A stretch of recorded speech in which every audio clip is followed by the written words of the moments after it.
अस्सलाम वालेकुम friends, again मैं हूं करीम शाह। ये मैंने अपने कमेंट आपने देखा है कि वेलकम टू बैक टू 2011। यहाँ पे मुझे ये चीज़ पता चली कि जो इथोपिया में है ये 7 साल पिछले कैलेंडर चल रहा है इनका। सबसे बड़ी इनकी अजीब बात मुझे लगी कि ये भी 2011 में भी ईयर काउंट कर रहे हैं। ये उनका पहला महीना है और एक ये चीज़ अजीब सी, और टाइम बड़ा इनका अजीब सा है। मैं आज कई दिन में गया तो उन्होंने मुझे कहा कि अभी जो हालांकि 10:30 हो रहे थे तो कहते हैं ये आप 4 बजे आए 1 घंटे बाद। मैंने कहा 1 घंटे बाद 4 कैसे होगा? तो मैंने कहा what is the time right now? तो कह रहे हैं कि इट्स 3।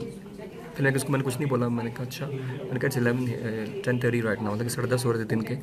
लेकिन उन्होंने कहा नहीं, यहाँ पे 3 है हमारे। यानी वो अपना इनका कैलेंडर है जिसमें 13 महीने होते हैं। और जैसे कि बताया ये 2011 में है। अभी भी इनकी अपडेट्स देख लें यहाँ पे। अभी मतलब ये 2011 यूज़ कर रहे थे पहला महीना, और दिन के जो 10 बज रहे होते हैं इनके दोपहर के 3 बज रहे होते हैं। तो ऐसा कोई टाइम का भी थोड़ा 3-4 बज रहे होते हैं, इनका ये डिफरेंस है। तो ये मैंने सोचा कि शायद चलिए अच्छा हो गया, अभी हम दोबारा से जवान हो गए। 5-6 साल पीछे, सॉरी 2011 2018 7 साल पीछे। तो जिसने अपनी उम्र कम करनी है तो वो यहाँ पे आ सकता है इथोपिया में। सो मैं खाना खा लूँ। इंडियन रेस्टोरेंट यहाँ पे। Thank you very much.